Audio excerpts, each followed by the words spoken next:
وَلَقَدْ قَالُوا كَلِمَةَ الْكُفْرِ، جبکہ وہ کفریہ جملے بول چکے تھے، وَكَفَرُوا بَعْدَ إِسْلَامِهِمْ، اور اسلام لانے کے بعد انہوں نے کفر اختیار کیا. ایمان لانے کے بعد نہیں سرکار، اسلام لانے کے بعد. ایمان کبھی بھی نہیں وہ لے کے آئے. اسلام اس لیے مانا گیا کہ جو منہ سے بول کے کہہ دینا میں کلمہ پڑھتا ہوں نماز پڑھتا ہوں وہ مسلمان ہے، اس کا جنازہ بھی پڑھا جائے گا، نکاح طلاق کے مسائل سارے مسلمانوں والے اس کے ساتھ ہوں گے، اندر سے ہو سکتا ہے منافق ہو. اس لیے اللہ نے فرمایا کہ یہ اسلام لانے کے بعد، بظاہر کلمہ پڑھنے کے بعد اسی دن کافر ہو گئے جب انہوں نے کلمات الکفر بول دیے، رسول اللہ کے بارے میں توہین امیز کلمات بول دیے. وَهَمُّوا بِمَا لَمْ يَنَالُوا، اور انہوں نے تو ایسی چیز کا ارادہ کیا تھا جس میں یہ کامیاب نہ ہو سکے. یہ ہے جی وہ قاتلانہ حملہ. اس کے کانٹیکسٹ میں مسند احمد میں بڑی لمبی حدیث ہے، اس کا کچھ حصہ صحیح مسلم میں بھی ہے، 7035. اصحاب العقبہ، گھاٹی والے ساتھی رسول اللہ کے، ظاہر ہے قانوناً تو وہ اصحاب ہی تھے. جب نبی علیہ السلام غزوہ تبوک سے واپس آ رہے تھے، یہاں سے تو حضور کے ساتھ وہ رومن امپائر کے خلاف لڑنے کے لیے گئے حضور کے ساتھی. راستے میں انہوں نے پلان کیا کہ سفر کے دوران ایک تنگ گھاٹی آتی ہے، اس میں ایک وقت میں ایک ہی سواری گزر سکتی ہے، بس ہم اس موقع کو غنیمت جانیں گے جب حضور کے ساتھ زیادہ لوگ نہیں ہوں گے، اور اس ٹائم پیریڈ میں ہم رسول اللہ کی سواری کو ہانک کر بلندی سے نیچے گرا دیں گے. وہ گھاٹی ایسی تھی کہ اس کے آگے کھائی بھی تھی، تو ہم نبی علیہ السلام کی سواری سمیت آپ کو نعوذ باللہ گرا دیں گے. اب مسند احمد کے الفاظ ہیں کہ وہ جب گھاٹی آئی تو اس وقت صرف 2 صحابہ حضور کے ساتھ تھے، بالکل انہوں نے اناٹینڈڈ نہیں چھوڑا، بس اتنی جگہ تھی، حضرت عمار بن یاسر، حذیفہ ابن یمان. یعنی حضور کو بھی پتا تھا یہ میرے 2 مخلص ساتھی ہیں، ان کو حضور نے اپنے ساتھ رکھا ہوا تھا. وہ آپ کی سواری کے آگے آگے چل رہے تھے، ایک پیچھے تھا ایک آگے تھا. جب ان 12 بندوں نے حملہ کیا تو ان 2 بندوں نے اتنی جانساری دکھائی کہ ان کو بھگا دیا. اس وقت نبی علیہ السلام اتنے خوش ہوئے، آپ نے حذیفہ کو بلا کے کہا کہ تو نے میرے لیے جان دھاڑ کی بازی لگائی ہے نا، پھر میں تجھے اپنا رازدار بناتا ہوں، صرف تجھے بتاؤں گا اور کسی کو نہیں بتاؤں گا کہ یہ 12 بندے جنہوں نے نقاب کیے ہوئے تھے یہ لوگ کون تھے جنہوں نے مجھ پہ قاتلانہ حملہ کیا. حالانکہ صحابہ کرام کے لیے سب سے جو کریٹیکل ایشو تھا نا وہ یہی تھا کہ ہمارے اندر منافق کون ہے، کیونکہ اس زمانے میں تو علم غیب نہیں ہوتا تھا نا. یہ تو عبد القادر جیلانی اور بعد کے لوگوں کو علم غیب ہوا ہے نا کہ لوگوں کے دلوں میں کیا ہے. صحابہ کرام کا مسئلہ یہ تھا کہ وہ پوچھتے تھے کہ ہمیں پتہ چل جائے کہ یہ سارے ہی نمازیں پڑھ رہے ہیں، ساروں کی داڑھی ہیں. اور عبداللہ ابن ابی تو وہ ہے کہ جو جمعے کے خطبے سے پہلے کھڑے ہو کہتا ہے دھیان نہ چھوڑو جو اللہ نبی فرماتے ہیں. جو بڑے بڑے کھڑپینچ جو مسجدوں کے چودھری تھے وہ مطلب وہ آگے آگے ہوتے تھے. ایک عبداللہ ابن ابی کی بات کھل کے سامنے آئی نا، باقیوں کا تو نام بھی نہیں کھلے. تو حذیفہ ابن یمان کو نبی علیہ السلام نے وہ نام بتا دیے، اور بخاری میں امام بخاری نے جو حذیفہ ابن یمان اور عمار ابن یاسر اور عبداللہ ابن مسعود ان تینوں کے اوپر ایک چیپٹر باندھا ہے، فضائل صحابہ والے چیپٹر کتاب المناقب میں. اور وہ حدیث لے کے آئے کہ ابو درداء کو ملنے کے لیے ایک شخص کوفے سے شام جاتا ہے کتنے ہفتوں کا سفر کر کے، اور وہ کہتے ہیں میں مسجد میں نماز پڑھتا ہوں، اور یہ حدیث میں نے کربلا والے ریسرچ پیپر میں ڈالی ہے، اور کہتے ہیں میں نے نماز پڑھ کے اللہ کے حضور دعا کی کہ یا اللہ مجھے اپنے کسی نیک بندے سے ملا دے. تو کہتے ہیں تھوڑی دیر بعد مسجد میں ایک صاحب وجاہت شخصیت داخل ہوئی، یعنی بڑی ان کا اٹریکٹفل پرسنالٹی تھی. تو میں نے لوگوں سے پوچھا کہ یہ بندہ کون ہے، تو بتایا گیا یہ ابو درداء ہے اصحاب صفا میں سے، اور اتنے لاڈلے صحابی نبی علیہ السلام کے. دنیا کو 3 طلاقیں دی ہوئی کہ جب رومن امپائر گری ہے تو چیف جسٹس شام کا ابو درداء کو لگایا حضرت عمر نے، اور پرشین امپائر گری تو اس کا چیف جسٹس وہاں پہ کوفہ میں ابن مسعود کو لگایا. ابو درداء اور ابن مسعود رضی اللہ تعالی عنہما علیہ السلام. تو کہتے ہیں میں جا کے ملا، اور میں نے کہا میں نے تو ابھی اللہ سے دعا کی تھی کہ کسی نیک بندے سے میری ملاقات ہو، کیونکہ میں اسپیشل سفر کر کے شام آیا ہوں کہ یہاں پہ بھی حضور کے کچھ صحابہ شفٹ ہوئے میں، تو میری ابو درداء سے ملاقات ہوگی. اب دیکھیں یہاں پہ کسی بڑے آدمی کو کوئی ملے اور وہ اپنی تعریف سن کے کتنا خوش ہوتا ہے. اور یہ درویش صحابہ ابو درداء کہتے ہیں کہاں سے آئے ہو؟ کہا کوفے سے. اللہ اکبر. انہوں نے کہا کوفے سے آئے ہو، اور یہ حضرت عثمان غنی رضی اللہ تعالیٰ عنہ کا دور تھا، کیونکہ ابن مسعود زندہ تھے ابھی. حضرت علی کے دور میں تو ابن مسعود نہیں تھے، وہ 33 ہجری میں فوت ہوئے. حضرت علی جو ہے 35 ہجری میں خلیفہ بنے، لہذا کوفے میں حضرت علی نہیں تھے. حضرت علی تو مدینہ شریف تھے، حضرت عثمان بھی وہاں تھے. تو ان کا کوفے سے آئے ہو تم؟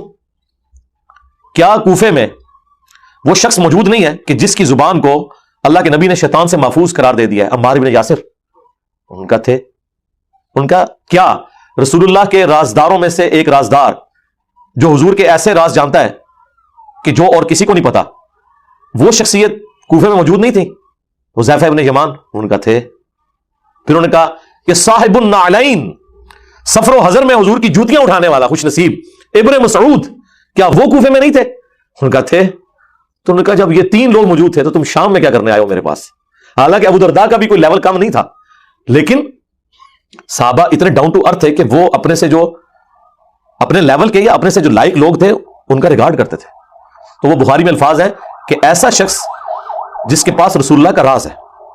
اور مسلم شریف میں الفاظ ہیں 7035 نمبر حدیث کہ حذیفہ ابن یمان رضی اللہ تعالیٰ عنہ کو نبی اسلام نے منافقین کے نام بتائے، اور عمار ابن یاسر سے کوئی شخص آ کے پوچھتا ہے، مسلم کے الفاظ ہیں کہ یہ جو آپ نے ارادہ کیا ہے کہ آپ ان جنگوں میں علی کا ساتھ دیں گے، جنگ جمل میں اور صفین میں بھی ارادہ رکھتے ہیں، تو کیا رسول اللہ نے آپ سے کوئی فرمائی تھی یہ بات؟ تو انہوں نے کہا نبی اسلام نے ہم سے کوئی ایسی بات ارشاد نہیں فرمائی اسپیسیفکلی، سوائے ایک ایسی بات کے کہ جو ہمارے علم میں نہیں ہے، وہ صرف حذیفہ کو پتا ہے، اور وہ 12 منافقین کے نام ہیں جنہیں اصحاب العقبہ کہا جاتا ہے. اور رسول اللہ نے فرمایا تھا کہ ان میں سے 8 ایسے ہیں کہ جن کے کندھوں کے درمیان کمر پہ ایک دوبیلا پھوڑا نکلے گا اور اس کی گرمائش وہ اپنے سینے میں محسوس کریں گے اور اس تکلیف میں دنیا سے جائیں گے، لیکن میں ان کو نہیں جانتا، وہ صرف حضرت حذیفہ جانتے ہیں. وہ ایک خاص بات ہے جو ان کو بتائی گئی تھی، اور اس کے پیچھے سٹوری یہ تھی کہ حذیفہ ابن یمان اور عمار ابن یاسر یہ 2 لوگ ایسے تھے جنہوں نے نبی الاسلام کی جان نثاری سے حفاظت کی غزوہ تبوک کے موقع پر. اس کا ذکر ہے. مولا علی چونکہ حضور کے ساتھ یہاں نہیں تھے کیونکہ آپ تبوک پہ ساتھ نہیں گئے، وہ پہلا اور آخری موقع تھا. بخاری مسلم میں آیا حضرت علی رو پڑے، انہوں نے کہا یا رسول اللہ میں مدینے میں نہیں رک سکتا آپ کے بغیر، میں آپ کے ساتھ رہوں گا. ظاہر ہے حضور کی لائف کو تھریٹ تو تھا. تو نبی السلام نے فرمایا تم اس بات پہ خوش نہیں کہ تمہاری میرے ساتھ وہی نسبت ہے جو ہارون کی موسیٰ کے ساتھ، مگر میرے بعد کوئی نبی نہیں. یعنی موسیٰ علیہ السلام جب کوہ طور پہ گئے تھے تو اپنے بھائی کو ہارون کو چھوڑ کے گئے تھے، تو میرا وہ بھائی ہے جسے میں اپنی جگہ چھوڑ کے جا رہا ہوں. تو یہ اتنی بڑی فضیلت وہاں پہ ارشاد فرمائی، لیکن ساتھ فرما دیا مگر میرے بعد کوئی نبی نہیں، یعنی امتی نبی بھی کوئی نہیں. تو اگر مولا علی امتی نبی نہیں تو غلام القادیانی دجال تو شاہی کوئی نہیں، سیدھی سی بات ہے. تو اس کے بعد اگر کوئی حضور کے اس طریقے سے بڑے کلوز لاڈلے لوگ جن کو حضور نے اپنے ساتھ رکھا ہوا ہے نا، وہ دیکھ لیں عمار ابن یاسر اور حذیفہ ابن یمان. حذیفہ ابن یمان جو ہے نا یہ حضرت علی کی خلافت کے شروع کے دنوں میں ہی پہلے 40 دن کے اندر فوت ہو گئے تھے.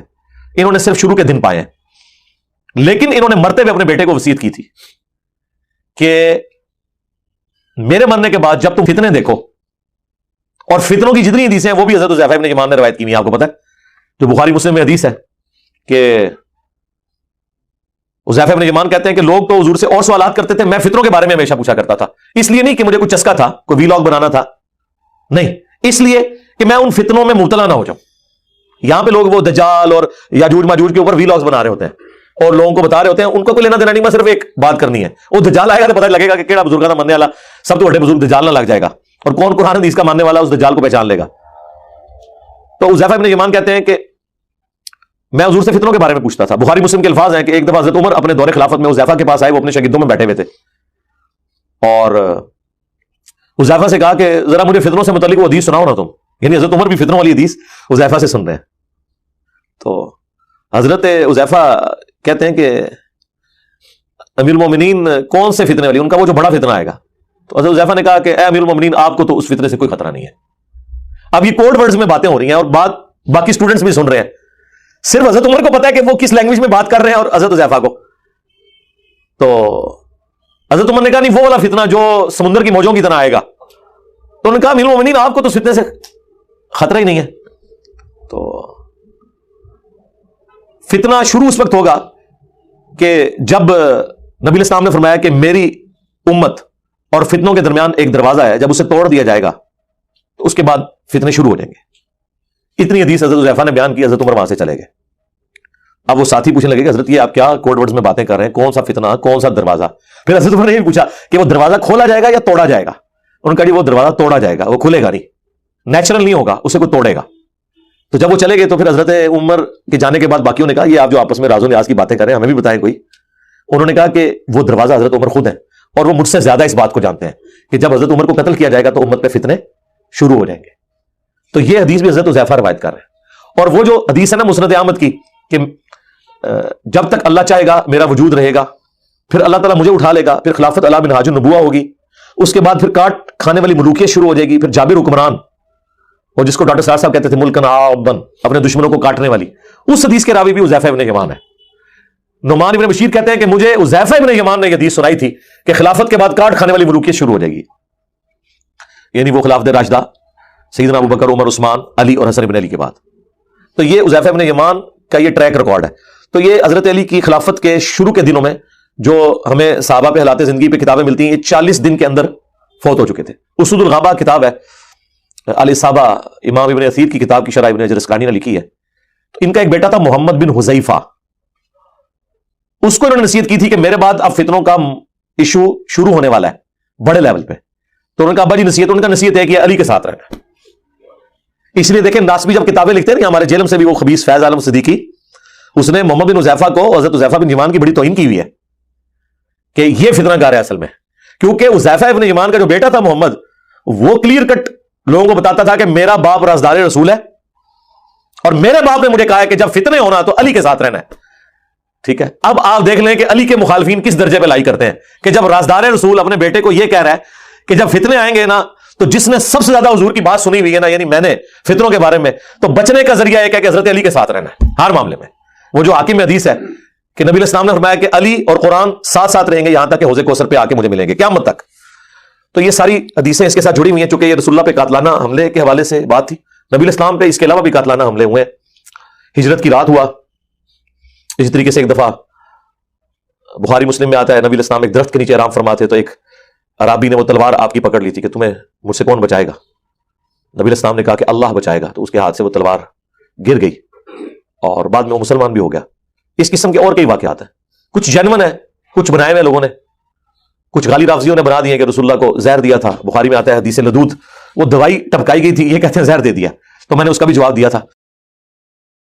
اس پہ میری تفصیلی ویڈیو ہے، رسول اللہ کا قاتل کون صلی اللہ علیہ وآلہ وسلم۔ رسول اللہ شہید ہوئے ہیں زہر کی تکلیف کی وجہ سے، لیکن وہ آنری شہادت تھی، وہ خیبر کے موقع پہ زہر دیا گیا تھا، 4 سال بعد اس کا اثر آ گیا تھا، بخاری میں آتا ہے۔ تو اس میں نے یہ والا جو قاتلانہ حملہ ہے نا تبوک کے موقع پہ، وہ بھی ڈسکس کیا تھا، ہجرت کی رات والا ایشو اور باقی ایشوز بھی وہ آپ دیکھ لیں جسے شوق ہے۔ وَهَمُّوا بِمَا لَمْ يَنَالُوا، اور انہوں نے تو اس چیز کا ارادہ کیا جسے وہ پا نہیں سکے، یعنی اللہ نے حفاظت کی۔ وَاللَّهُ يَعْصِمُكَ مِنَ النَّاسِ، جو قرآن میں ہے، اے نبی اللہ آپ کی حفاظت کرے گا لوگوں سے۔